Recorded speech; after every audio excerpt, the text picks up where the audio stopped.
So let's talk about Perry Mason, and I will not go into spoilers in the first part of this review, but I will in the back half, and if you're new to the channel, please subscribe. I really love subscribers.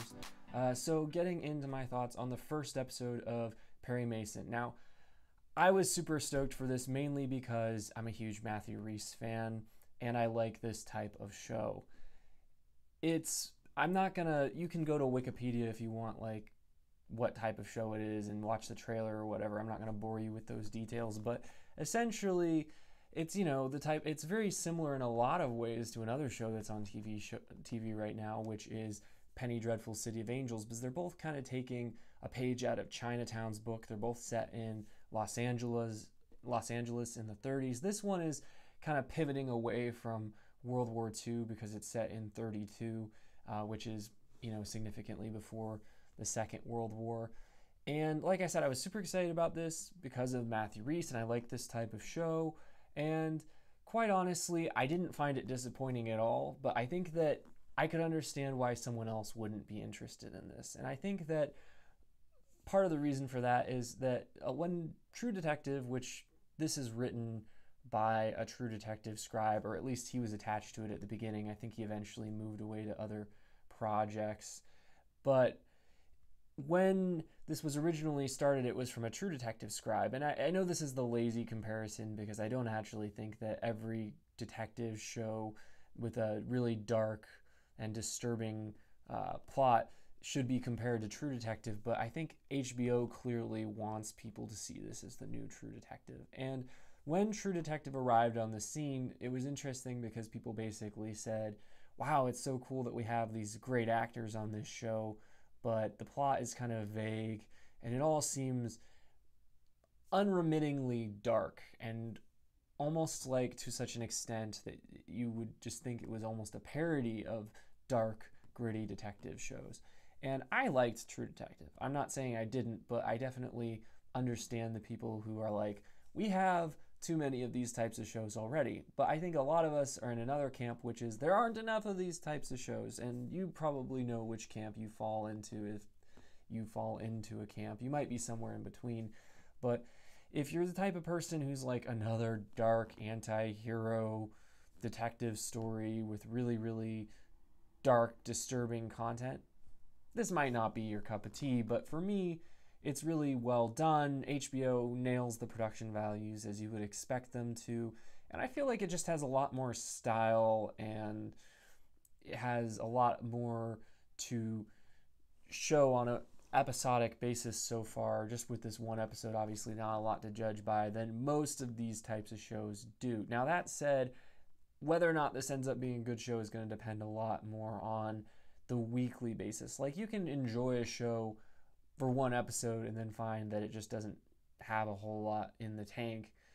But we'll see where this goes. I think that it has a lot of potential. I like the jazz score. I know some people, I was reading other reviews, and some people have complained that the jazz score just doesn't bring enough oomph, doesn't have enough energy, but I think it's a lot more fitting than a lot of the soundtracks we typically get on these types of shows these days that are just really generic and forgettable. And I think that this adds a lot to the ambiance. I like the setting. I do think that we kind of have gotten really accustomed to this overly slick, overly digital looking detective story style these days, and it doesn't feel very authentic as far as a period drama goes. I feel like it would be nice to see something that looked a little bit more lived in. Now, there are scenes in this that look very lived in. For instance, I think that Perry Mason's his house out in the rural part of Los Angeles, I think his house looks very, very lived in, looks very, very like grimy and suitably, like has a sense of detail and of reality. But I think that a lot of the elements of this show don't. They just feel like the generic, nobody lives in this spaces that you see on a lot of TV shows these days. Very, very it's hard to recreate an era, but a lot of shows manage it. So this show does better than most, but I will say it still has that slightly overly polished look going for it. Now, the selling point, I think, of this show for most people is going to be Matthew Rhys as Perry Mason. And like I said, I feel like there's a slight miscalculation here because this character is not Perry Mason, not at all. Perry Mason is a very buttoned up and competent attorney when we see him in pretty much every iteration I've ever seen. And here he's very depressed and just a typical anti-hero. He's, got all the problems that you can think of that an anti-hero in this type of show will have: alcoholism, ex-wife, bitterness, snarky comebacks. It's all there. It's not particularly fresh or nuanced, but he is a well-acted and engaging character. I do feel like this show is a little bit too try hard with Matthew Rhys. He's a great actor, but in The Americans, I felt like the opportunities for him to show his acting range felt like they came very naturally from the development of the story, whereas here there were some scenes, one scene in particular, where I was like, you just included this scene as an acting showcase. It wasn't actually organic. It didn't feel like it needed to be in the script. I felt like there were other ways that they could have established the information in that scene. And the way that they just kind of did this very, very tight close-up on his face, to me, it was like, they're like, act, Matthew, act. And I'm like, come on, guys, don't make it so obvious what you're trying to accomplish. And I think it will work for a lot of people. That scene, a lot of people will just be sucked in by his acting, because it is very good acting, but I feel like to a certain extent I wasn't taken in by it, because I felt like it was just very, very calculated, and I could see him trying really hard to act during this particular scene. So I'm going to get into spoilers just briefly and talk about the highlights of the episode for me. But if you're interested in seeing more reviews like this one, please consider subscribing to the channel, and I'll be hopefully back next week with the review of the second episode. So, scenes that stood out to me, I thought that the scene I'm talking about very specifically, where I felt like they included it to a large extent to show Matthew Rhys acting, was obviously the scene with the baby, where he is at the morgue looking at this baby's corpse. And to me, I felt like they mainly included this scene just to give Matthew Rhys a chance to show off his ability to react to this. And I'm glad that they took the time to have a character react to this horrific thing, because I think too often shows just kind of let horrific things happen and then nobody reacts to it. So you're kind of just left thinking, oh, well, I guess that wasn't a big deal. But no, this should be horrific, and it is.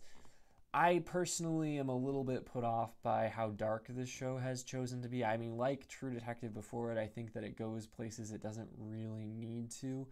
And I think it's all in the name of dark prestige drama. And a lot of people will think that this is great. And I don't it doesn't keep me from watching, but I feel like, yeah, you show an audience images of a baby dead and they're going to have a reaction. It doesn't make it great television. It just means you would have that reaction if someone showed you a real life photo of a dead baby. So to me, it's a little bit exploitative.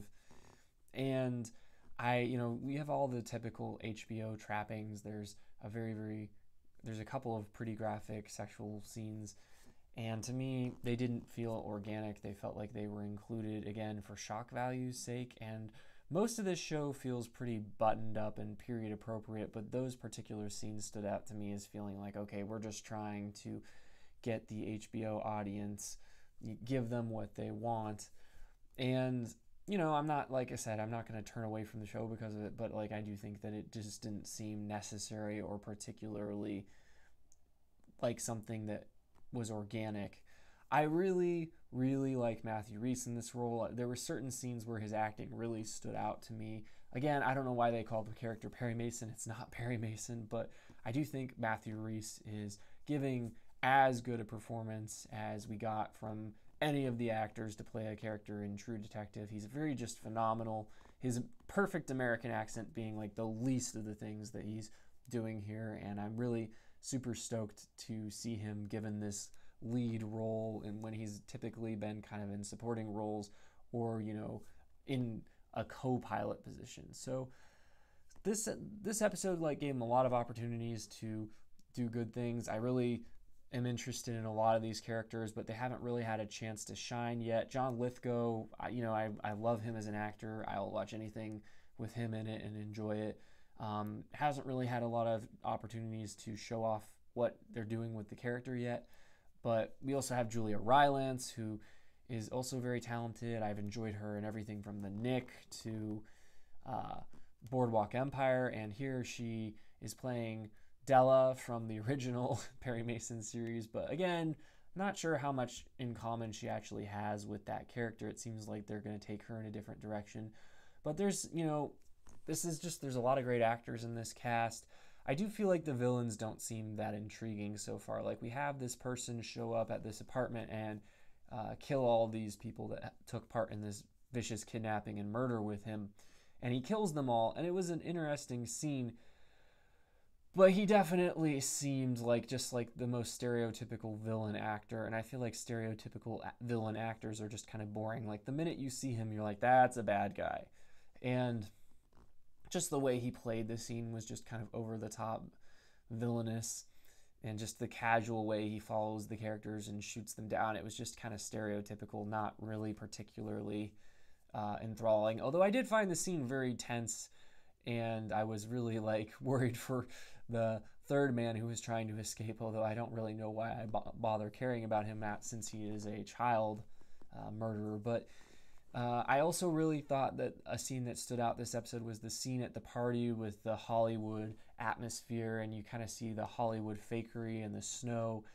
And Tim Van Patten, who directed this episode, he's just, an HBO vet. He did a really nice job, and I really enjoyed all the stylistic aspects that he did. There were certain scenes where I just thought, man, this is what a lot of shows just don't have. They just don't have stylistic directing. They don't know how to actually do cinematic style, because oftentimes people would say Game of Thrones was cinematic, but when it came down to it, what Game of Thrones would oftentimes do would be that it would just revert to the standard reverse shot way of filming conversations that most shows do. And I'm not saying there's none of that here, but there's just definitely a lot more verve, a lot more effort to give the audience something interesting in the way that the story is presented. And obviously, like I said, I felt like the scene at the Hollywood party was really interesting. I thought Matthew Rhys, again, his acting during the scene where the Hollywood executive basically said, we're not going to pay you anything, and then they went hardcore and stuck the heated gun barrel to his chest to scar him. I thought that this scene was really, really frustrating. You could just feel the impotence of Perry Mason as a character, and it's going to be interesting to see how this story, I think what this story is going to do is to show him gradually having this crisis of conscience and coming to stand for something and coming to be the character that he will later be in the Perry Mason TV series with Raymond Burr. But at the moment, he's nowhere near that character, and in fact, they seem to have almost nothing in common. So it'll be interesting to see how they develop this story. I am enjoying it so far, but I think I was always going to be on board for a Matthew Rhys show with this kind of atmosphere and this kind of story. I do think that on a week-to-week basis, it seems like there's going to be a very slow pace of development, because a lot happened this episode, but I feel like most episodes not that much is going to happen. But let me know what you think of this show. Let me know if you're intrigued by the mystery. It's interesting, we didn't even get to see Tatiana Maslany yet, so we don't really have a good idea of how the show is going to go. I've heard that she injects a lot of energy when she shows up, so let me know your thoughts. You can watch more videos right now, and as always, please consider subscribing. That's my review of Perry Mason, Episode 1.